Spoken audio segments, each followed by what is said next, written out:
to be some aspect of. Okay. Yeah. Yeah. So Tushar, welcome to Thespians today, and we're going to be taking a look at the play As You Like It by William Shakespeare from 1599.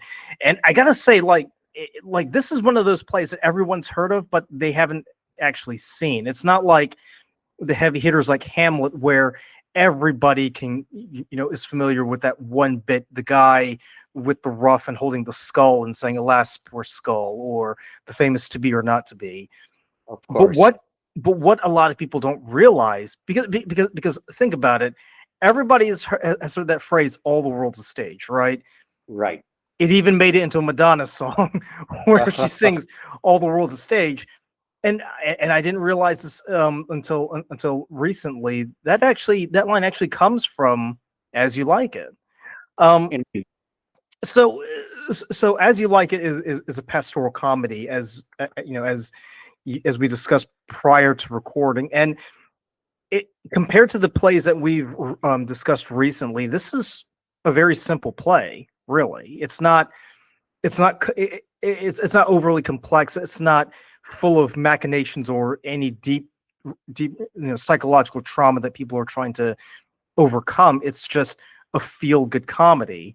And and as I was reading this play, it kind of reminded me of when I was a kid, when my dad and I would sit on the couch and watch the Andy Griffith Show, or Hawaii Five O, or Green Acres, or Sabrina, or not Sabrina, Bewitched, and just think to ourselves, man, wasn't life a lot simpler way back in the day? And I kind of have to imagine, like, if you were in the Globe Theater, in the 16th century, and you were watching this play, you were probably thinking to yourself, wow, like, those were the good old days. Like, our grandparents had it really, really good, didn't they? Absolutely. It is very much a play where it takes you back to the simpler days, and that's why it's a pastoral comedy. But nonetheless, it's got some subtle messages in there that are gems for us to kind of regale that although we go back to simplicity, the love life is as complex or even more complex sometimes than what we face today. Yeah, exactly. And I was gonna mention too, because like I said, we've discussed some pretty big hitters on the show recently, like King Lear, Julius Caesar, and Richard II. So you would think a play like As You Like It, would be far from, the political machinations of the city. But the play, eh, for whatever reason, Shakespeare just can't help himself, because the play kicks off with Duke Senior being overthrown by his brother Duke Frederick. So, so even something that's supposed to be a feel good nostalgia trip, you're still having to deal with the political turmoil that goes on in civilization. And I kind of Indeed. want and I kind of wonder sometimes if Shakespeare, by including like the theme of political turmoil in his plays, if he isn't sort of sending a sort of message to the wider audience. Because as we've seen with Richard II, it's very easy to take a play and kind of manipulate it to one's own end, and then you end up you end up on the Queen's shit list, where where most of you get your heads chopped off, like this on the Essex plot. So so you meant so when I asked you to come on, and asked which play did you want to take a look at, you mentioned As You Like It. So can you talk a little bit as to why you gravitated towards this play first, and not something like Hamlet or Othello or Antony and Cleopatra or even The Merchant of Venice? Well, true, Merchant of Venice is a comedy, but I think this is even more fun than a Merchant of Venice. Merchant of Venice can be quite, I think that's his most controversial play. And I would say, It's a problem play too, isn't it? Because yes, it's yes, not really it's more along the lines of Measure for Measure, or is it The Winter's Tale? right. I think those three are like when you think of problem plays by Shakespeare, like those are the three that people normally think of.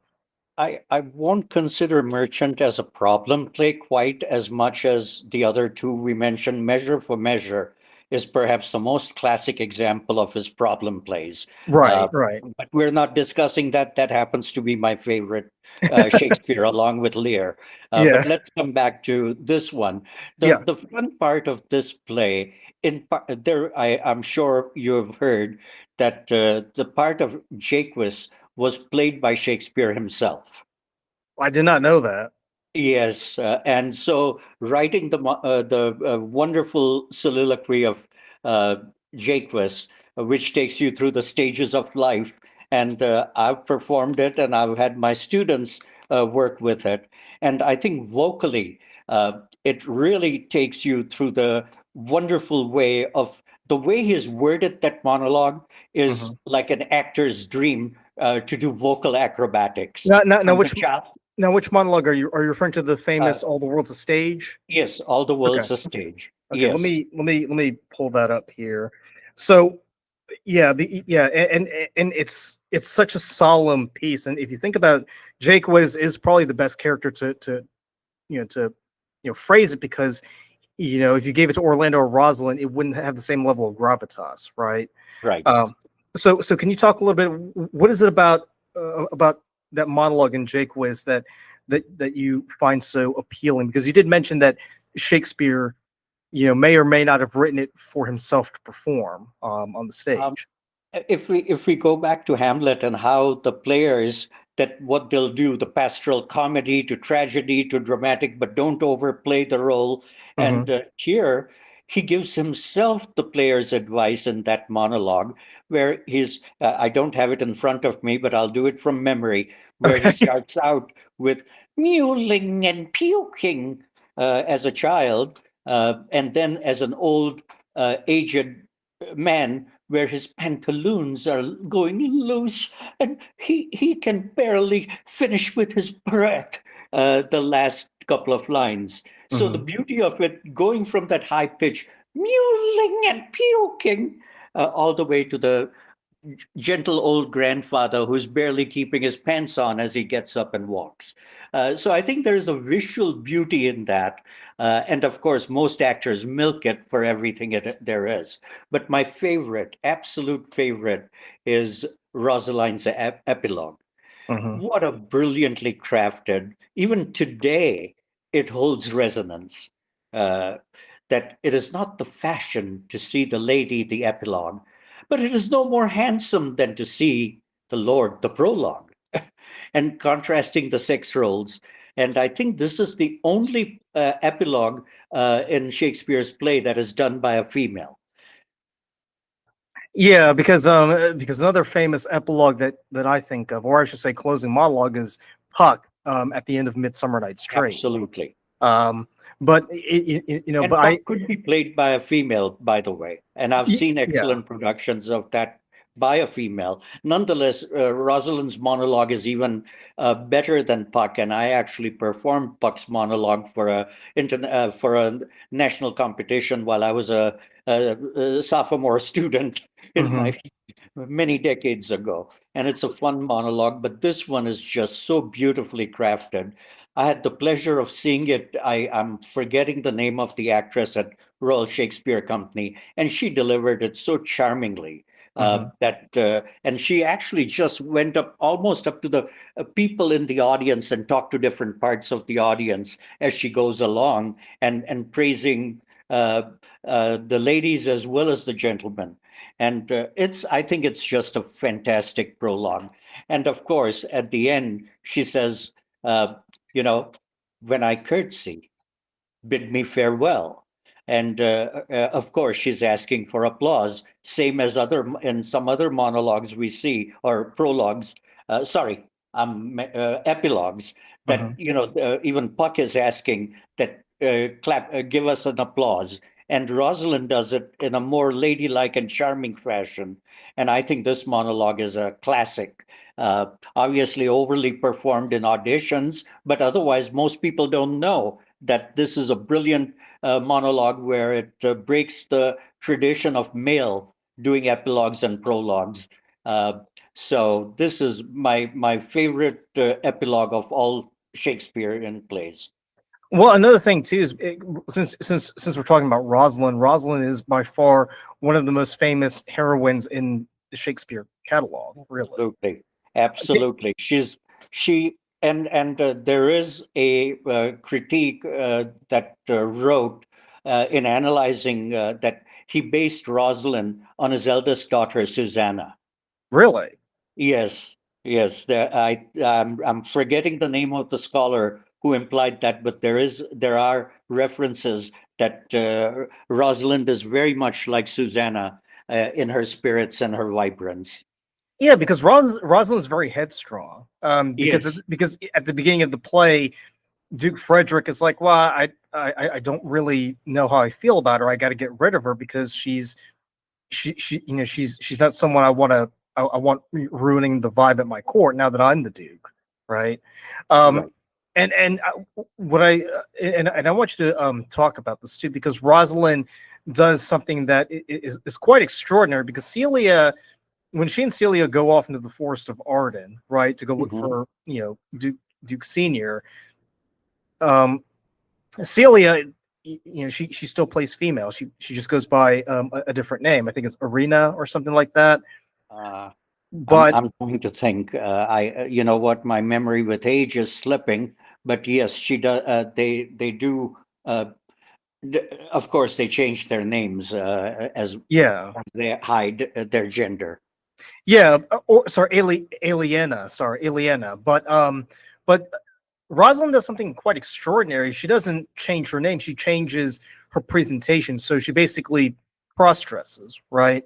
Can you, uh, can you talk a little bit about the performance of Rosalind and how she is as a character and what you find interesting about her and the way that she presents herself throughout the play? Because she's not someone you can easily pin down. She's not this damsel in distress, but she's not a trickster either. She's kind of all of the above, really, Right. because she because we can sympathize with her because she's trying to survive, but at the same time, she kind of and this is my takeaway too. I kind of feel like the reason why she does what she does with Orlando to kind of test him by pretending to be this young man who's asking him, well, what do you think about, Rosalind? Like, do you really like her or are you just saying that you like her? I kind of feel like she kind of does that as a way to kind of, keep her spirits up because what she goes through is pretty traumatic, right? She's been kicked out of her own home and she's been sent to exile. Or in this case, Absolutely. she's kind of you know imposed exile upon herself. But can you talk a little bit about Rosalind as a character? Yeah, and what a brilliant opportunity for a young, because obviously female characters were played by young actors or literally boys who were probably in their teens. Uh, Yeah, and what a challenge to play this particular role, where not only does she curtsy like a lady, but then again during her romance she's really more like uh, absolute against the stereotype of a pretty lady in a wooing manner. So she poses challenges for the actors, and as character, although she may not be as complex as Lady Macbeth, I think she is a complex character because hmm vibrant and loving life at one end while facing adversity and still wanting to be romanced. And at the other end, she's hiding under a different gender. So poses multiple challenges. And I think that Shakespeare giving her the epilogue was the height of my joy when I saw it for the first time. And luckily, I saw it at the RSC in London, and it was a magnificent production. So I have a very old memory of this play and always loved it. And as it's rightly titled, As You Like It. yeah. So let me ask you this. So because I think you mentioned you said that you perform and direct. Is that correct? I saw the performance, and I've of course used it in my classroom as a teacher for Okay. people to either do, mostly to do all the world's a stage, because that gives students an opportunity. It's not as complex to understand, that they can they may not identify, but I tell them to think about, their uncle, their favorite aunt, or, their favorite friend in the younger years, and play it like that, and then eventually think of the grandpa in the last couple of lines. So, it makes them relate to life and people in their life, and students enjoyed doing that. So I kind of let them have the opportunity to do a little bit of vocal acrobatic and show that how through the different ages you can use your voice to communicate the message within that monologue. So talk to me a little bit about how you bring, a play like As You Like It to students, because because when it comes to Shakespeare, there are certain levels, right? So obviously, if you're teaching beginners, you're not going to throw them into the deep end with Hamlet. That's just going to be too much. But No, generally, I'm more likely to bring in the classroom if I had to study the whole play. Mhm. I don't use As You Like It for a whole play. It's easy in one sense, but it may be difficult for beginning students to understand that how comedies were different in Shakespeare's age than in our age. Because in our age, we are so used to seeing the comedy on television, and a lot of it is shtick. And unless you have good actors to do the shtick, uh, I think today's audiences may not quite appreciate the beauty in As You Like It. Yeah, So for because classroom lost in purposes, translation. I tend to bring in King Lear. I would also maybe bring in Midsummer Night's Dream Mhm. if I had to study the whole play, or Romeo and Juliet. So those would be for whole plays. But if I want to pick and choose little bits and pieces, I will have As You Like It to do Jaquiz's monologue. Very rarely do I have a student who can pull off Rosalind's epilogue. But if I do find that a particular male or a female is talented enough, then I'll tell them instead of doing the monologue, Jaquiz's, try doing the epilogue. And with little success, students have managed to do it well enough. But then again, I saw one of the best versions. So I can't judge students by professional actors at the Royal Shakespeare Company. Right, right. But what else I've used is our two minor characters, and I've let students kind of work that and see if they find any comic bits in that. And the two characters are Audrey and Touchstone, who Mhm. eventually marry at the end, just as Rosalind marries. So uh, I kind of don't tell them that that's the parallel I'm looking for, but obviously in a very crude mechanicals, as in Midsummer Night's Dream, Bottom, and all the other characters. So I just leave them and say, I don't even give them much time and say, just stand up and read the lines and try to pick up the cues against each other. And I know these two characters probably nobody even remembers from the play, but I have an affinity because my professor and my mentor also used this particular one in an intro class, and I started the monologue. It says, Audrey, and how now, Audrey? Doth my simple feature content you? Meaning he's dressed in a hobo-like thing while they're running through the forest, and she is basically a very simple shepherdess uh, going around, and obviously they're not at all like Rosalind.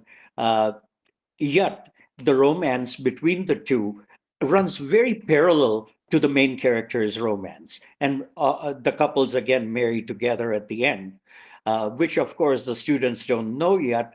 And I performed that as, hey, Audrey, how now, Audrey? And point to my crotch and say, does my simple feature can. I mean, there's so much vulgarity in Shakespeare. Talk about references to sex that teachers will never explain in a traditional classroom. But if you find those bits as an actor and play it up, audiences love the laughter.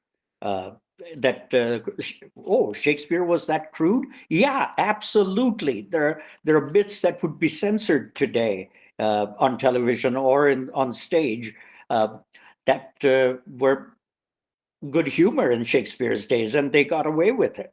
So those two minor characters are worth exploring and not just forgetting. They're symbolic, yet they're silly, and they bring in wonderful comic relief at a totally low level of humor. Well, you also mentioned too that Touchstone and Audrey's romance runs parallel to Rosalind's and Orlando's, and I would even say that it kind of reflects like the two different sides of romance. One is Exactly. yeah, What a wonderful paradox, yet yeah, they're together. because to your point, Touchstone loves Audrey, but he kind of loves her in a more earthy, central kind of way, whereas Rosalind kind of puts Orlando through this intellectual minefield and kind of tries to see how he navigates it. Absolutely. And so she's seeking out more a sapio connection, meaning at a much deeper and at a resonance that they both at equal intelligence in resonance, although they're attracted, and of course they both want each other. But she's looking for even a step above, while Audrey and Touchstone look for even a level below that they are to romance each other. So you mentioned earlier about Shakespearean humor not exactly vibing with modern sensibilities. Can you talk a little bit about what were the characteristics of comedy back then compared to and why maybe really it really doesn't translate to modern senses because one of the things you mentioned was the fact that Touchstone is pretty vulgar, and Shakespeare did include vulgarities in his comedies. And if you watch any shows like Seinfeld or South Park or The Simpsons or whatever, I mean, the stuff that you see Eric Cartman doing would probably not be too, removed from what you would see in a Shakespeare play.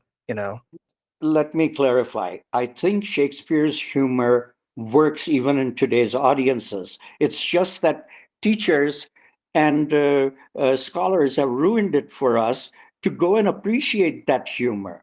So we're not aware that Audrey and Touchstone are giving. And guess what? Audrey and Touchstone doesn't even realize what he's doing. He inadvertently, in his uh, country-like manner, a pastoral farmer or a shepherd saying those lines without realizing. But as an actor, if your hand is kind of pointing towards your crotch, even subtly, then it brings out the vulgarity, and you got one more laugh out of a romance scene.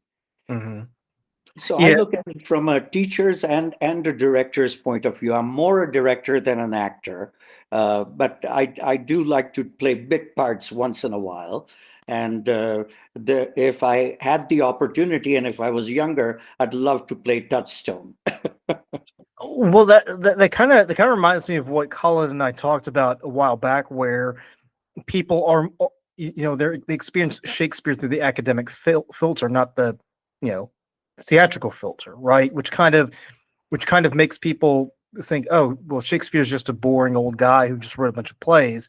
But to his point and to your point, that's not the case at all because that's not how Shakespeare's supposed to be experienced. Um, Well, let me give you a more raw example. I okay. think let's look at what was Shakespeare's theater crowd like.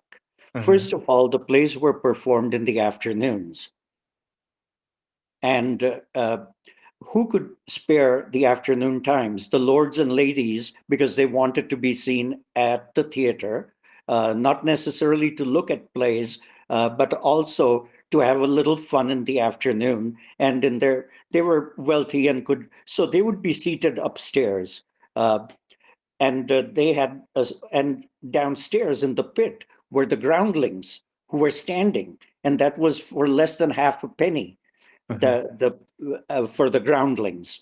And lords on the up would have rotten fruit and things, and they would throw to the groundlings, and sometimes they'd throw good fruits too, because there were orange ladies that would walk around, upstairs. And so, just to show off, the lords and ladies would stand rather than sit, and sometimes not even be paying attention to the plot, but they would Mhm. be having fun and heckle and throw fruit down to the groundlings, etc. So he had to attach to two levels of his audiences. Now, if we bring it back to today, what do people in the afternoons do for entertainment? Well, they watch afternoon soaps. Mhm. So Shakespeare was writing for the crowd who had nothing to do in the afternoon and wanted to pass time being entertained. And so when he writes dramatic things, there are gossips and there are scandals and there are jealousy. And so he writes about the emotions that are so common: fear, jealousy, lust for power, lust for sexuality. And so he writes for today's audiences, but today's more the afternoon audience, which are for soap operas. So these are, in a sense, soap operas of Elizabethan times. Mm. And let scholars not ruin it for the younger generation that Shakespeare is some high and mighty writer. He is a writer of one of the soaps and one of the comedy serials, be it Seinfeld, be it Cheers. Well, I would even say too, like when you frame it like that, it's almost like, you also want to make it like very sensational, like what you would see with Springer, right? Because people at like 2 o'clock in the afternoon, they really, I mean, they could either watch soaps or they could watch, a man, trying to beat up another man for sleeping with his wife, Correct. which is kind of what we see in Hamlet when you think about it. Absolutely. Absolutely. Hamlet is a classic family soap opera. However, making them royalty relates to the affairs of the state. So bring in today's politics.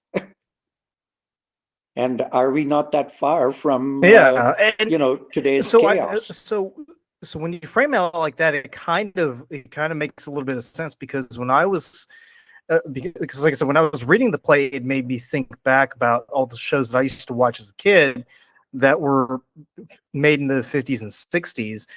And oddly enough, a lot of those shows, came on, at 2 o'clock, 3 o'clock, 4 o'clock in the afternoon.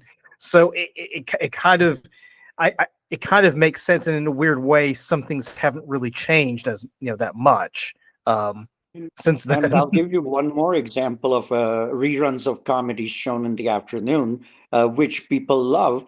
Happy Days, or Laverne and Shirley, Yep. playing Rosalind and Celia, in a sense. Yeah, that's right. That's right. So to go back to as you like it. So you did talk about Touchstone and Audrey, being the parallel romantic subplot to Rosalind and Orlando. Um, can you talk about Jaques, because Jaques is a bit of an anomaly in this play, because everybody else, as soon as they go, they're as soon as they go into the Forest of Arden, it's like, let your hair down, eat, drink, and be merry. We're free. We can do whatever we want. Right. But Jaques is like this mournful character who's just. I mean, I mean, a good example is Eeyore the donkey, because Eeyore is, hanging out, in the 100 Acre Wood with Winnie the Pooh and everybody else, but he's just so miserable. Can you talk a little bit about Jaques? Because you did mention that Shakespeare, wrote his lines so he could perform them. Uh, well, that's one critiques, or not one, but I think if you read some of the commentaries on the play and analysis, and I'm forgetting name of one of the not oh I have his whole book, and he's written about Shakespeare's life as well as about his plays, uh, and my mind is a blank. I apologize. Uh, and I believe he has said somewhere that yes, that it's likely that Shakespeare at the had to perform this, or this character was perhaps added later as he was writing the play, and he said, "Okay, I'll do a role. What the heck?" and added Jaques later, potentially. We don't know that for a fact, of course, but and then or he had to do it in replacement because whatever the other character they may have, and he rewrote it. to Jaques, and then said, "Okay, I'll just do this at the last minute." Uh, so I think Jaques is an enigma. Uh, he is certainly a melancholy uh, character, but he has a lot of knowledge about life and pretty much everything. He's obviously somebody of stature, yet he's living a simple life, and I would say his I don't think he's overly dramatic, but in his way, I think that's a wonderful way to bring in that what's the stages of life we go through. And we're all actors. At different times, we play different roles, which, of course, he's experienced and remembers nostalgia just as it was. And again, making a comment to the younger lovers who are out there in the pastoral forest, in the forest of Arden. Uh, so I think he's a wise old courtier who has come to become the lord of the forest of Arden, so to speak, and a wise man. Uh, but he's still an enigma. I mean, I don't know how to characterize him. I know often he's stereotyped as a melancholy old man, but I would say maybe he's just a fellow traveler of whom the younger ones asked a question and he philosophizes. So he's a fellow traveler in my mind. And I think there's a wonderful line by Shaw that, somebody don't think of Shaw, the great scholar and writer and commentator, as somebody who's wiser. He basically says, I'm just a fellow traveler of whom you've asked a question. So I love Shaw's analogy, and I see Jaques as that uh, simpleton, but who is wiser than what we think, and yet uh, is just one of us. Yeah, and to your point, I mean, he is a mysterious figure, and I would even say he's kind of a sore thumb, really, because because I kind of have to wonder sometimes if Jake was even meant to be in this play, right? Because I figured if you take him out, is as you like it still as you like it? Can it still function? And my answer to that is yes, because Absolutely, yes. yeah, I yeah, concur. because really it's all the focus is on Rosalind and Orlando to a lesser extent. But again, to your point, Jaques does bring the sort of groundedness, if that's even a word, to the play, because it's very easy to get lost in the fact that here you have Rosalind who's dressed up like Ganymede, who's running around, thinking of questions to pose to Orlando, who's just so befuddled as to what's going on here. So you could easily get lost there. But then you have Jake was kind of just reminding people, hey, life is short. We need to figure out where our priorities are and kind of go after it. I agree. And Jake was kind of brings stability to the chaotic forest of Arden with all these people who are of high stature and the uh, shepherds and shepherdesses.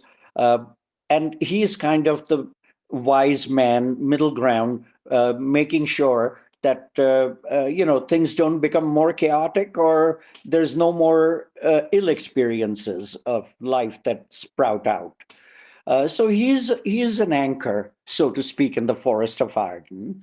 Uh, but nonetheless, I think he was probably added as the play developed because he wanted plays to be at least 2.5 hours. People Mhm. in the afternoon wanted the groundlings wanted enough entertainment for 2.5+ hours, and so he might have to lengthen the play.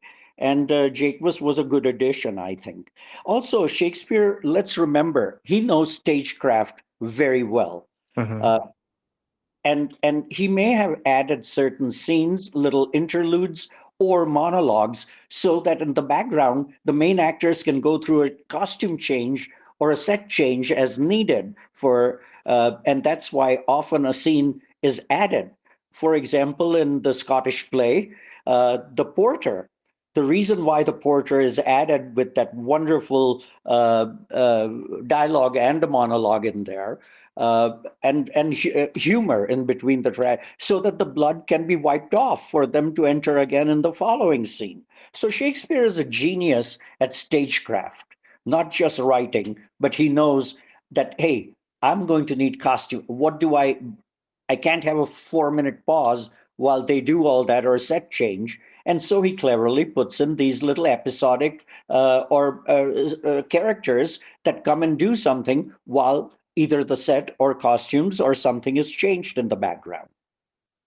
Yeah, and that's something that I kind of noticed when I saw some of these interludes, like because when I was reading the play, there are a lot of songs in here, right? Yes, There's a lot yes, of things. So when you said that, it kind of made me wonder, like, are these elements not introduced in there to kind of give the actors a bit of a breather to kind of get ready for the next scene? Because even though it's set in the forest, it's a pretty big forest, and there are different parts of the forest that that these scenes take place in. right. So another thing that I wanted to ask you about too, because besides Rosalind and Orlando and Touchstone and Audrey, we also have Phoebe and Sylvan. Uh, Yes, yes, and what I find so remarkably funny is the fact that Sylvan's this guy. He's a shepherd who is very much in love with Phoebe, and he or Sylvia, sorry, and he's doing his best to try to convince her that he does love her, but she's like, I kind of like this Ganymede fella. So that's another romantic subplot that we can kind of add to this layer of romance in the forest. indeed, indeed. I was going to say there's one more couple there that also is hiding behind the scenes in a very minor way, and kind of Sylvius and Touchstone both kind of remind me of Sir Andrew Aguecheek. Sir Andrew, who? Aguecheek in Twelfth Night with Toby Belch. His Toby Oh, Belch. that's right. That's right. Okay. And maybe now that we're going back to a different play, I'm thinking that Jaques really serves the function of being Sir Toby Belch in a way, but in a serious manner rather than in a lowbrowed comedy manner. Yeah, he's not as farcical. Yeah, he has a bit more dignity to him. Yeah. So although Jake was there and seeing both the low down country humor as well as the high end mental connection or the sapiosexual connection that Rosalind is looking for, and Jake is aware of both and kind of an anchor to let the Forest of Arden's journey be that we all like it, as you like it. Hmm. But that's the thing though, because Rosalind kind of, or Ganymede, I should say, kind of finds herself in a bit of a bind because Phoebe fancies Ganymede, and she won't take no for an answer, and Rosalind is left to figure out, well, I don't. How do I extricate myself from this awkward situation, right? And I really love that the final scene where Rosalind kind of has to keep going back and forth, where she declares her love for Orlando. It's like, yes, I do love you. It would make me not, happy, nothing make me more happier than to be your wife. But then she's got to go around and tell Phoebe, well, I'm flattered that you like me, but I don't really swing that way. I'm not what you think that I am. Yeah, and she again the rejection part that her lover just doesn't get it. Like most of us men in today, when a lady is trying to say, "Hey, I ask her out," and she doesn't want to go, and she's giving clear signals, but many men even today don't get it. I mean, you kind of feel bad for Sylvius though, because I mean, this guy really he does wear his heart out on his sleeve, and Indeed, he's indeed. like, and I would say out of all the characters in this play, like he's probably the most sympathetic. It's because she has him like write this letter to like deliver to Rosalind, and Rosalind calls him out on that. It's like, oh no, it's not. I didn't write it. It was Phoebe, and she's like, no, it was you who wrote it. Come on, man, what are you doing here? Um, but I just feel so bad for him because I feel like out of all the, because everybody else in the play gets a resolution, right? Indeed, I mean, indeed. Rosalind, Orlando get resolved. I mean, as you mentioned earlier, Touchstone and Audrey, they get married. Duke Senior finally gets his dukedom back, and Jake Right. Wiss and Frederick decide to live the life of monks. But Sylvius, he kind of just gets left out there, and it's like, well, I mean, because Phoebe doesn't really care about him. She's made that point very clear. I Um, don't know why Shakespeare didn't have them to also get married. Somehow they find something in common, and or their goals are the same, and make it even a happier ending. So I agree. Sylvius, we do. I think uh, we empathize and we feel badly for him, and mhm. then at the other end we say, "Hey, I'm glad I'm not Sylvius." Yeah, he's basically in the friend zone in this case. Yeah. Um, so there is one other character that I do want to talk about. And this character is quite prominent, but we don't really don't see or hear that much from it, and it's Duke Senior, right? Because Right. as I mentioned before, the play kicks off with Duke Senior losing his his rank and title to his brother Frederick, who Right. usurps it. And it's not too different from what we'll see in The Tempest, where Prospero ends up having to go into exile because he's lost his duchy, Right. and he's got to go live in exile as well. So, can you talk a little bit about Duke Senior and perhaps why he isn't as prominent of a character as his daughter Rosalind? Well, excellent question. That why doesn't he names him Duke Senior? So obviously there's a gravitas in his name, Hmm. uh, and of course his title that he was overthrown by a villainous brother. Nonetheless, Shakespeare has not given him many lines or anything. And to be honest, it's been a while since I read the play to even know, does he even have one applause line or a one laugh line? Or can a character be played in a manner to have that sense of dignity, even though he's no longer in power? Um, Excellent question. I really don't have an answer for you till I reread the play and maybe find a few lines where it shows that he is the one overthrown and Rosalind is really the. But then again, Rosalind was written based on Shakespeare's own daughter. Given more importance, and he, from some of the records, it seems that he loved his elder daughter more than even his younger daughter or Hamnet who dies. Uh, so I don't know why. I would have to reread the play or even read some prefaces and commentary to find the relevance. Uh, that how can we give Duke Senior some stature in the play? Right. Give him more of a presence than just being mentioned. Do you Exactly.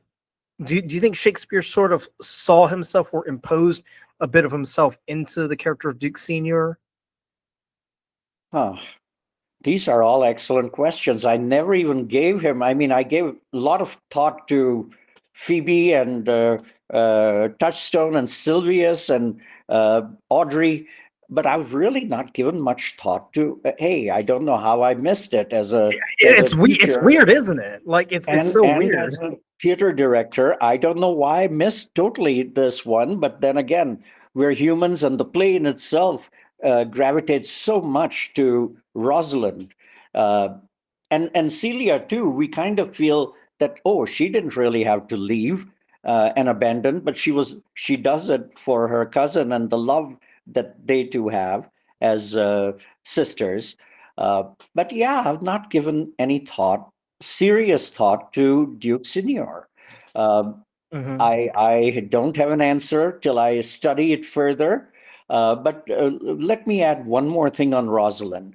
Yeah. He makes Rosalind almost as difficult and as much of the uh, uh, focus as he does for Portia in Merchant of Venice. And Hmm. I think Rosalind is actually even uh, in this play more prominent than Portia is in Merchant of Venice. Gives her an epilogue, after Now, all. you mentioned difficult. Can you elaborate by what you mean by that? I mean, Portia's quality of mercy is a brilliant, brilliant speech. That and again, she disguises as a male, uh, Hmm. just as Rosalind does. So I do see very many parallels between the two characters. And of course, in Taming of the Shrew too, the Kate, who's feisty, as is Rosalind, but maybe not as feisty as Kate. Uh, but I think that there is a parallel between Portia and Rosalind. Uh, I mean, Portia is seen as the absolute savior of the play. Here, do we see Rosalind as the savior of the play only because she has an epilogue? Otherwise, I think Rosalind wouldn't be as important. But I put both of these characters in equal stature in terms of requiring uh, acting abilities and the significance of the character in analyzing the play. Now, what about Rosalind questioning Orlando and putting him through this test? Because it sort of reminds me of the way that Hermione was treated in The Winter's Tale, right? And you could even say it's like a reversal of what we see in The Winter's Tale, where the man kind of tests the woman, it's the woman testing the man. Like, Right. what are your thoughts on that? On the test that she does on Orlando? Again, you know what? I'd have to reread the play and find the interplay specific few lines here and there to give it more of an explanation. Uh, Hmm. although I love this play, it's been a long time since I've seen a production or read it more recently. And I guess I should have in prep for our things, but I thought there would be multiple other people involved, and so I wanted to focus on Touchstone and Audrey, Rosalind's epilogue, and a little bit on Jaques. So I I gotcha. apologize. I don't have answers for you on some of the wonderful questions that you posed, and I It's look it, it's certainly forward something to to think doing. about. Yes, yes. You know what? As I would be defending my PhD dissertation, I'd say I left that for future scholars to elaborate on. I didn't want to close as you like it as with my thesis for no more scholars to study. So that angle I purposely left off for future scholars. Hey, it's been what 500, 600 years. So, I mean, obviously, there's a lot that you can still mine from these works. Um, so I do want to shift gears a little bit because we have been talking about As You Like It. I do want to talk a little bit about how you got interested in Shakespeare, and maybe talk about your background in theater, because when we were chatting, you mentioned that you did that you did some directing, you taught. Can you talk a little bit about how you came to, find yourself dealing with the works of Shakespeare and educating people on appreciating and performing it? I hated Shakespeare and most of the good literature in school. Okay. Absolutely hated it because my English teachers made sure they were excellent at making students bored with all this uh, literature. However, let me tell you my beginnings in theater. Hmm. I can literally say I was born in the theater. My parents fell in love during a college intercollegiate theater festival in Hmm. India, and they of course married against without family knowing and then declaring it. So I can say that although my birth was a couple years after they were married, but I guess the seed was already planted, so to speak, that I would go and enjoy theater. As luck would have it, my mom continued performing, and I got to go to many rehearsals with her and see the same show over and over again, pretty much every weekend. In India, theater was primarily done on Sundays Hmm. because most people weren't were had full-time jobs and they did theater as kind of semi-professionals. And so my mom was one of those. My father used to read, I would say, 4 plays a week, whether it was Indian plays, British plays, American plays, old neoclassical plays. he was a very well-read man in theater. And in those days, to get the books, you had to pay in, and there was no foreign exchange given often. So my father had found a way, and he was a library member of the British Library, the USIS American Library, the biggest libraries in Bombay. And so he always had theater books in the house. Uh, of course, when he gave me his card to go and use it at the American USIS Library, USIS, I went and picked up books about Hamlet. Of course, Hamlet is the greatest play, was what English teachers said. And I said, I know nothing about Hamlet. So instead of reading the play, I was trying to read the criticisms or the scholarly analysis, way beyond my understanding. And my father only realized that there were books out on his name when he went to the library to check out. And he said, well, you've kind of reached your limit of books. So, of course, coming home, he asked me, what do I have? And let him see the books. When he looked at the books, he just laughed and said, why don't we read the edited version of the play, or in India there were no cliff notes, but he said we can start there.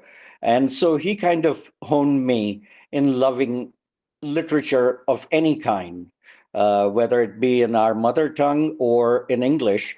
And during my final high school graduating year, he actually taught me how to appreciate poetry, literature, essays, etc. And that stuck with me. And I never went to college in India, so didn't have the opportunity to study it from the college level English professors. But I was in London, but I was in engineering. So nobody can really teach me. So I would go sit in the library because I had very little money, no car, and couldn't really afford to party as other teenagers and college students were. Uh, so I would go sit in the library and pull out editions of Shakespeare. And the reference librarian said, since you're picking out 4 or 5 different editions of the same play, why don't you look at the Varorium edition, which was like 400 pages on each play, and Oh, it wow. had more footnotes than the dialogue on each page. I would say 400, no, more like 800 pages Hmm. of the old Varorium. The new ones are compact and they're about 300 to 400 pages with the text. But these were primarily, there might be 4 lines on a page of dialogue, and the rest were footnotes by different editors. So I would read those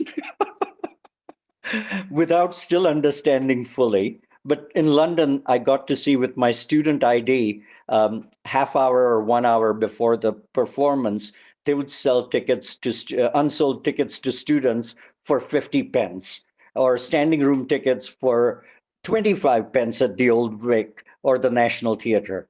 And Right. I knew exactly how quickly to run from one theater to the other. Between the RSC, I had to cross the bridge to get to the National Theatre. Once I was there, about a 7 minute under the bridge walk to the Old Vic. And I would time myself. So if I couldn't get tickets for one, at least I had choice of one of three to make it for that Saturday evening or Hmm. some other day that I could take off and see the plays for very little. So for 2.5, 3 years in London, I made it a point to see one play a week. And I got to see some wonderful Shakespeare, some wonderful contemporary plays. And of course, I was blessed enough to see Derek Jacobi perform Hamlet, which was amazing. And uh, Anthony Quinn doing King Lear. The production I mentioned at the RSC of As You Like It, and I'm forgetting, it was again 2 wonderful actors in it, but I would have, it's this I'm talking about in the 70s, mid 70s, and I cannot recall. I can see the face of the actress playing Rosalind, Is it but I Helen cannot. Mirren? Uh, was it? It could be Helen Mirren. Yes, in her younger years, and it was definitely one of the grand dames. And I'm forgetting whether it was her or Eileen Atkins. I know Eileen Atkins also played uh, in Hamlet. Uh, with uh, with Derek Jacobi, and I was blessed enough to see the production of the Scottish play with Albert Finney playing the lead. Okay. And so these are my wonderful ways that I enjoyed Shakespeare, not till after about 18 years of age.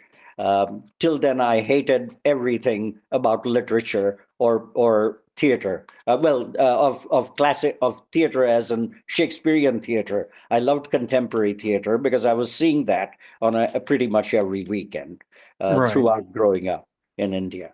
So this is my background, and of course, when I took my very first class in US, coming here to go into either broadcasting and or theater, and I took an intro to Shakespeare 1 hour class that wasn't going to count for anything except a general elective, and I just took it because I was on campus and had nothing better to do for that hour in between classes.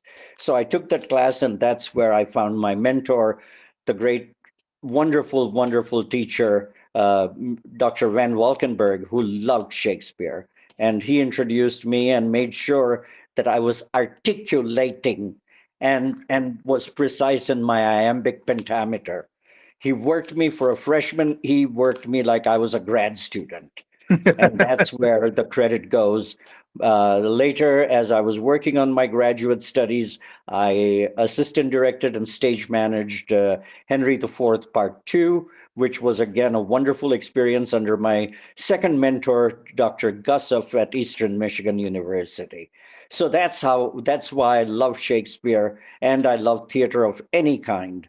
I have had opportunities to see it with great stars, including Ingrid Bergman playing in the London stage, Eileen Atkins, Helen Mirren. I did not get to see Judy Dench. Judy Dench and Ian McKellen were doing the Scottish play, and I tried so many times to get tickets and just could not get that. So that's my one regret of not seeing Shakespeare. And my other regret was Peter Brook directing Midsummer Night's Dream with trapeze and almost like a set that would be in a circus. And Mhm. that I wish I'd seen. So those two were things I missed in London, and they were playing while I was seeing so many plays. So my regrets on Shakespeare on those two productions. So how so you start off reading about Shakespeare and you go and then you kind of graduate to being a theater goer. When did you start performing? Like when did you start getting in more into the stagecraft of learning how to perform and later on teaching and directing? Yeah, I regretfully say I haven't directed Shakespeare on my own yet, being a stage manager and assistant director, but I do want to direct at some point an adaptation of King Lear and an adaptation of Measure for Measure. Those are on my list, but how did I get into perform? Well, when I was in 10th grade, my mother was doing some television work, and the television producer that had cast her in a series said, she's going to need a boy. And she kind of had known me. She knew that I was, not very uh, outgoing, or I was somewhat an introverted kid. But she talked to me and made me very comfortable and said, come on, you're going to play a part in this television teleplay, which was about 55 minutes long. Uh, and that was pretty much a main role story of a family where he has a stepmother and he doesn't know how to respond to the love of stepmother. A confused, young teen.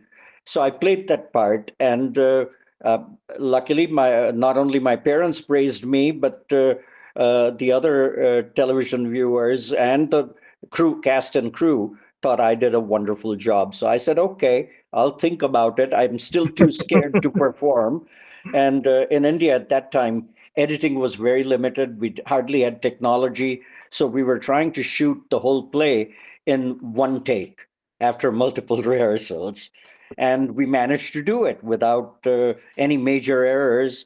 So they had to like edit one tiny bit where I think I moved a little faster than I could, and the cameraman didn't catch a shot. So they did one piece of edit after post production. But to Hmm. do that in a one take meant that I think I was cut out for stage, because in television and film there are multiple takes, as we know. Yeah. So I started to at least have a little more confidence. I went to London, and I was stuck in engineering college. My uncle had forced me, and I knew I wasn't cut out to be an engineer or even a mechanic. Um, but I was forced into. So I took adult ed evening class on theater, and the teacher teaching it said, no, at the end of the 12 weeks or 11 weeks, we are actually going to perform a play. She had a community small theater that she got for free. And so we did a old English play with a few songs. Uh, and I performed in that, and I performed in one other play through that. And of course, I was in the meantime I was taking other classes in London. You could go and enroll for classes at City Lit or somewhere for about £2, £3, and I studied many of the poets, the Romantic poets. Took a couple of classes in Shakespeare at the British Theatre Association, and there I go. I come to USA from there, and I started in speech communication and broadcasting, but I was not a good fit. I was kind of poo-pooed by professors, and so it in the same department, the theater department was part of the same thing. So I switched up my major to theater and got to do some wonderful, wonderful work, including being stage manager, assistant director, uh, being on the crew of a number of plays. One of my other highlights was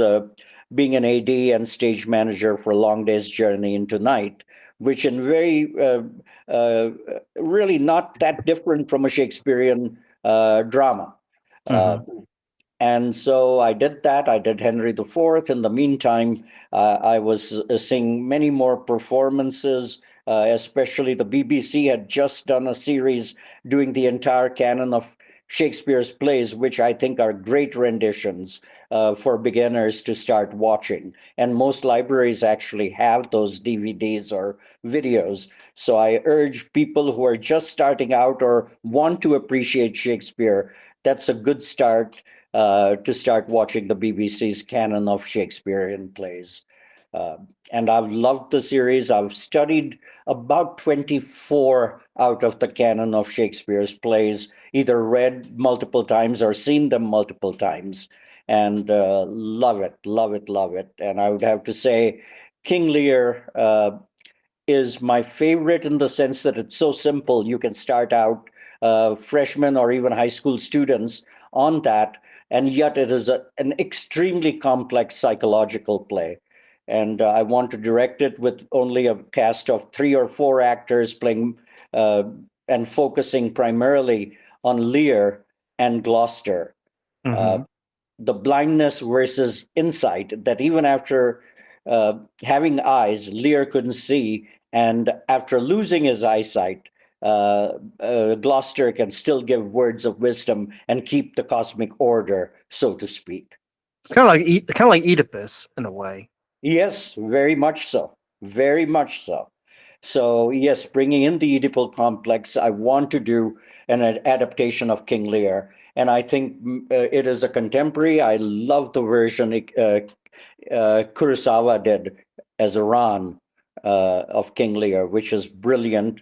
I've yet to see Paul Scofield doing King Lear, and the film was made with Peter Brook directing, and I've heard that is one of the finest King Lears. So I wanted that's on my list of plays to see. And I love Measure for Measure because it is so contemporary and so controversial that it will upset all the sacred grounds, religion, politics, power.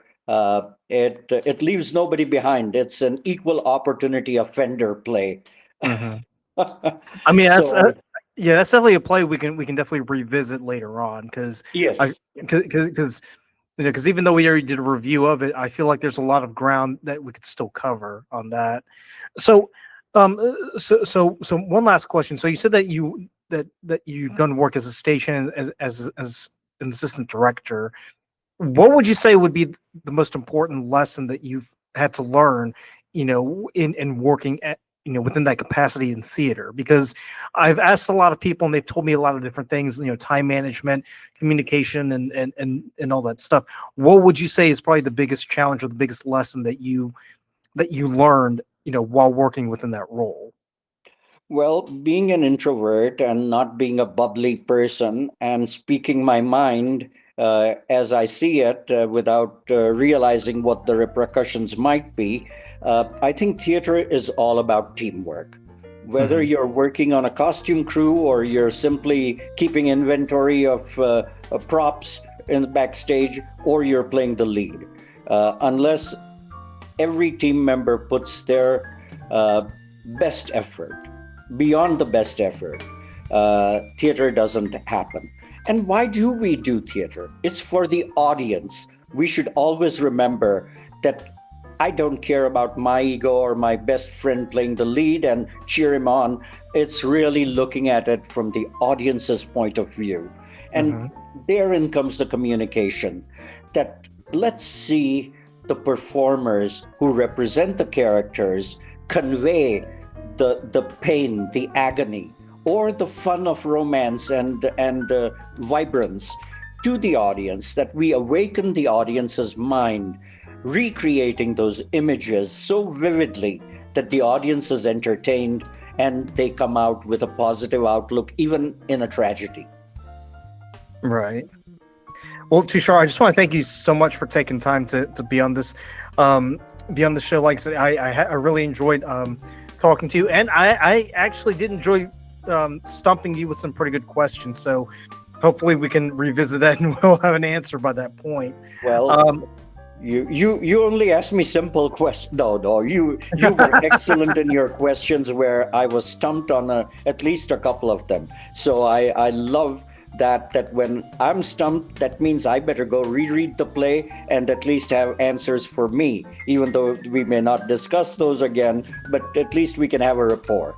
And thank yeah. you for putting out those wonderful questions and things that might be overseen by most of us. And that's the challenge of it. That's where I love learning when I participate in something like this. So thank you for the opportunity. Absolutely. And I just want to thank everybody for watching us. And remember to like, comment, subscribe, and we'll catch you on the next one.